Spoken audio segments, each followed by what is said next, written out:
Hi, this is James Devine, and I am an educator who has come out of the trenches.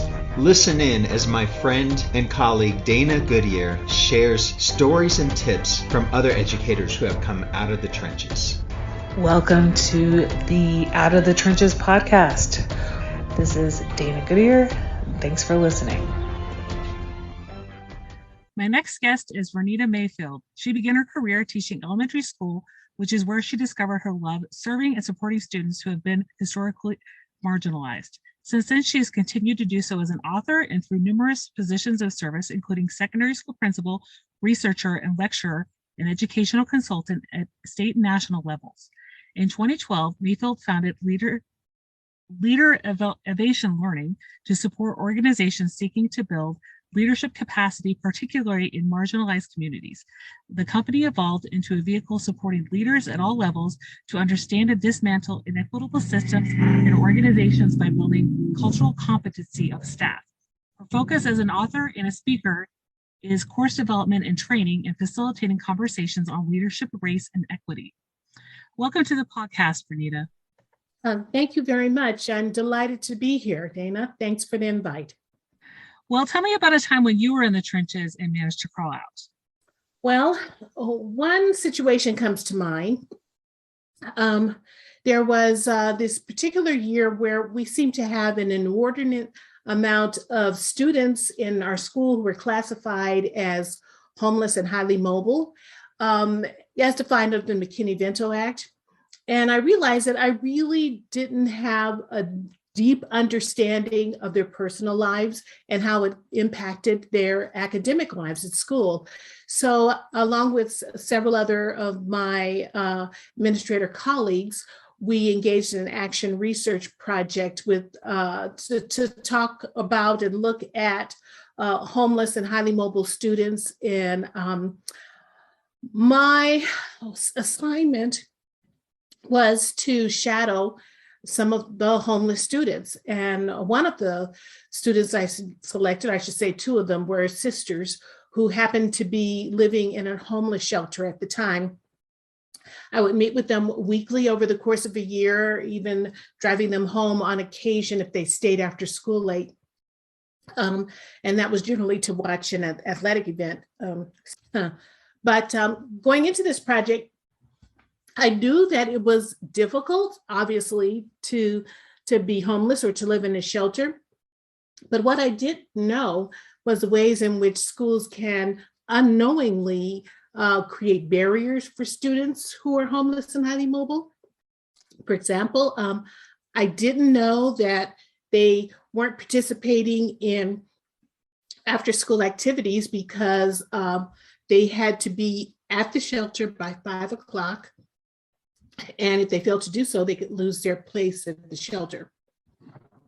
I had no idea that when they moved, sometimes it would take a couple of days for transportation to get their transportation piece in place again, and for them to try to figure out how they were going to accommodate them, reroute them. I had no idea, and this is the days before Uber, that if the taxi arrived late, that they could miss their breakfast. And then if they arrived to the cafeteria late, the doors were already shut and closed. I had no idea that they were limited on the things that they could possess in the shelter. One particular time we had stopped at Walmart to get them some lip moisturizer. They couldn't have many things. What was limited was only to a real small space, a locker that they had. Because when we stopped to get the moisturizer, I'd offered to buy some additional toiletry items for them, but they declined because they said they didn't have room in their locker for anything more. I had no idea how difficult it was for them to even think about their future career plans because they had seen so little of the world outside of the school and the shelters. And they were more concerned about day-to-day survival than anything. So for that year, I was really in the trenches with them, really deeply understanding their perspectives and their lives and how it was impacting them. And it was very enlightening for me. Now, the second part of your question is, how did I get out? Well, it's actually, how did we get out? Because we worked out a way to offer some extracurricular activities in the morning. We couldn't arrange it with the athletic schedule because a lot of those schedules are done in conjunction with other schools. And so it was determined by that prior arrangement that was a little complex, but there were some groups that we could get together in the morning that made complete sense for us to do that. The counselors and I met also with transportation to try to work out a smoother process, particularly targeting our homeless and highly mobile students. We extended our breakfast hours, allowing students who came late to go ahead and get breakfast with a special pass. We created toiletry bags that were kept in the counselor's office. We purchased a washer and dryer so kids could bring their outfits in their backpacks if they wanted to and have them wash and laundered for them while they were in school. And the parent liaison would do that for us. We partnered with a local foundation that would provide backpacks full of school supplies for any child who needed one. We changed our policy around field trips so that you could not deny a child the ability to be able to go on a field trip as long as they had their parents' permission. And every grade level had to take at least one every year to give them more access and exposure. I think that particular year for me, in the trenches with the homeless and highly mobile population of students that I was working with, was especially enlightening for me. And I believe that we were able to put into place interventions that helped them to cope a little better with their circumstances.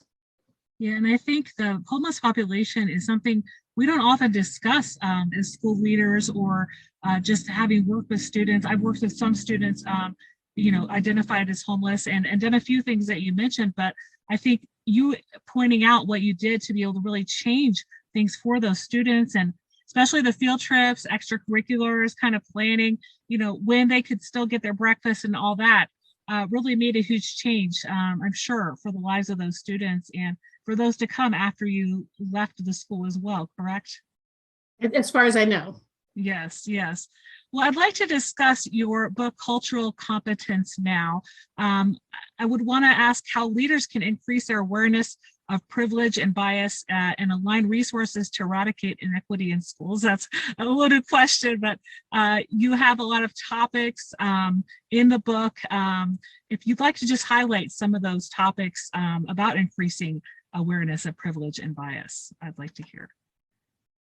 This podcast is a proud member of the Teach Better Podcast Network. Better today, better tomorrow, and the podcast to get you there. Explore more podcasts at www.teachbetterpodcastnetwork.com. Now let's get back to the episode. Particularly, I wrote this book because over the 30 years or so that I've been in education, I have seen so many circumstances in which educators were talking about students or their parents in such a way that they really did not seem to understand how those behaviors and that language were impacting children. And so I organized this book in such a way so that teams of educators could complete exercises and homework readings over the course of a year that result in them becoming more culturally competent in their practices.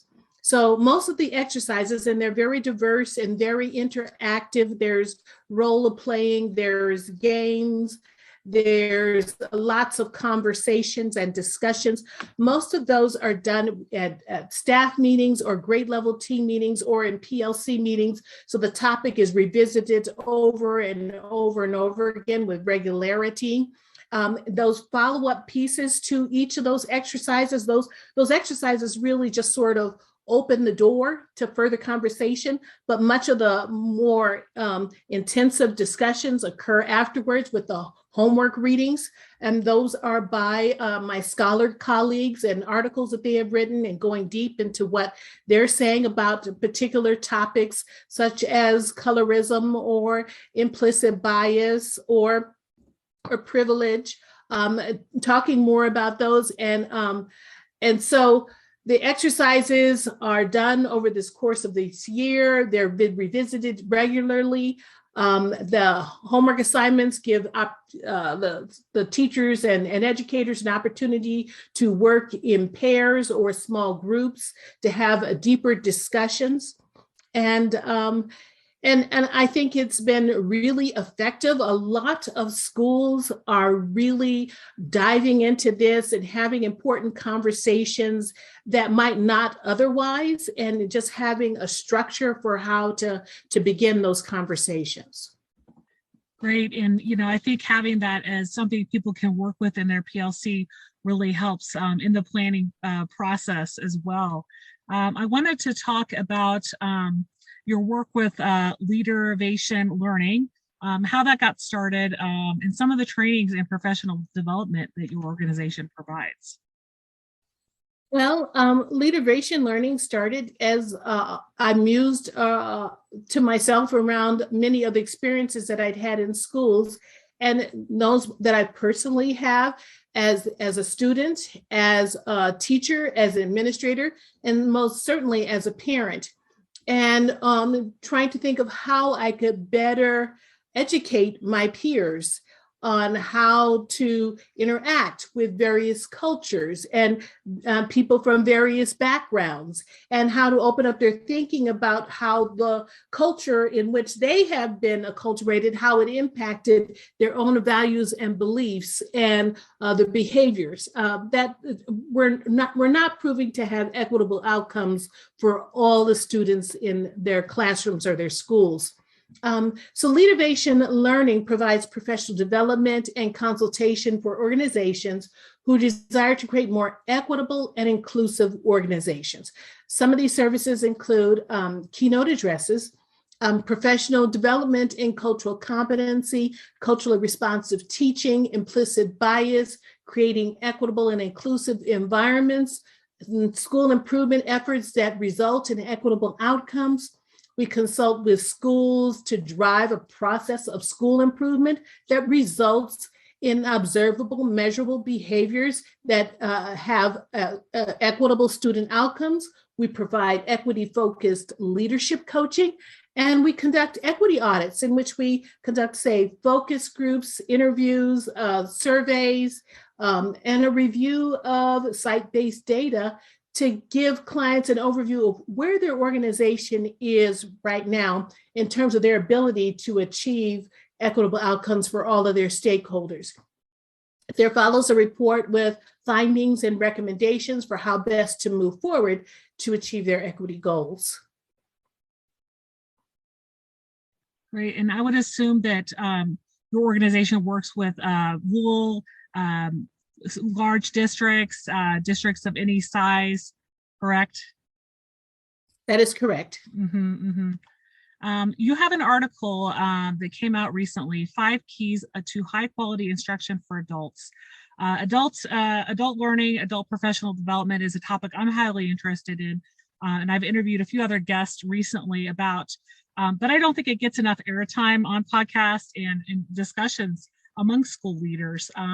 If you could talk a little bit about what some of these 5 keys and your thinking about adult learning.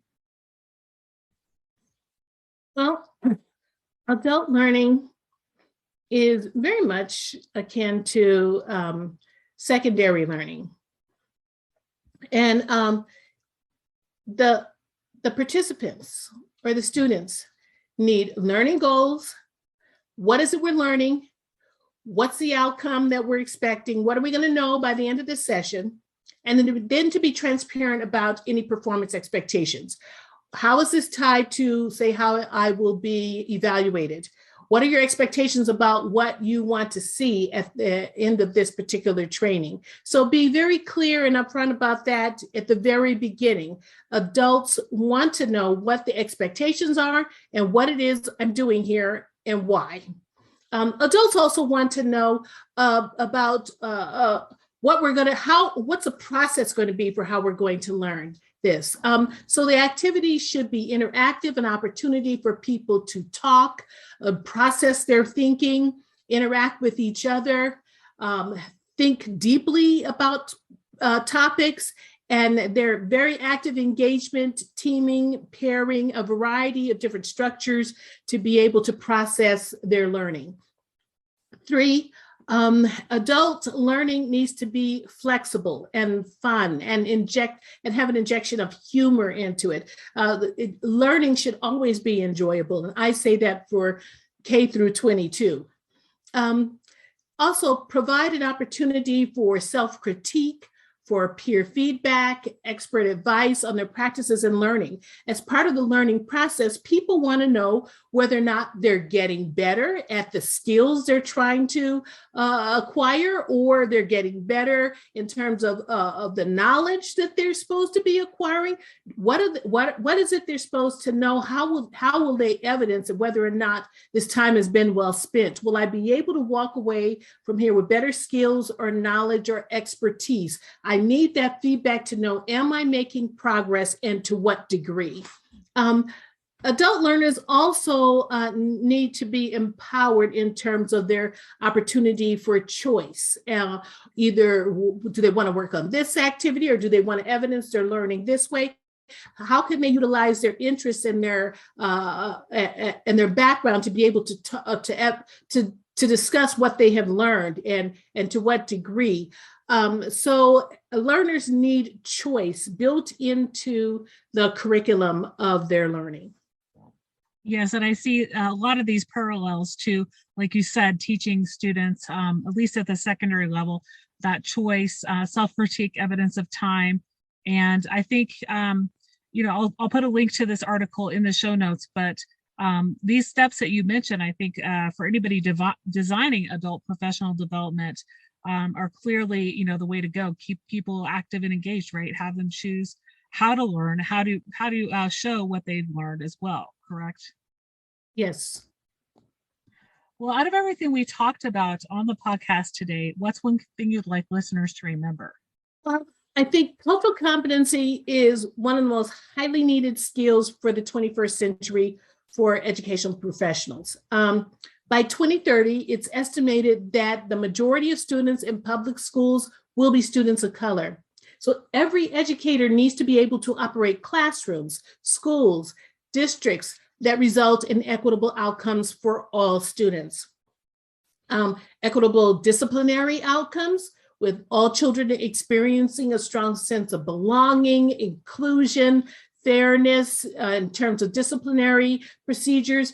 Equitable academic outcomes, with all students being able to participate and have access to honors classes, AP classes, gifted classes, high graduation rates, overall achievement.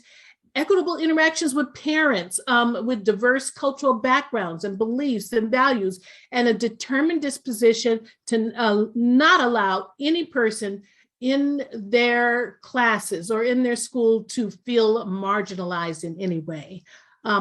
Cultural competency is the most highly needed skill for education professionals in the 21st century, and I believe that strongly. Myself as well, and it's so well put, what you included, all those aspects, like we think about, stopping the school to prison pipeline, and we think about, having more just of every student in AP classes and giving more opportunities to our students of all races, all ethnic groups, and just all our students in our schools. Where can people connect with you and find you online?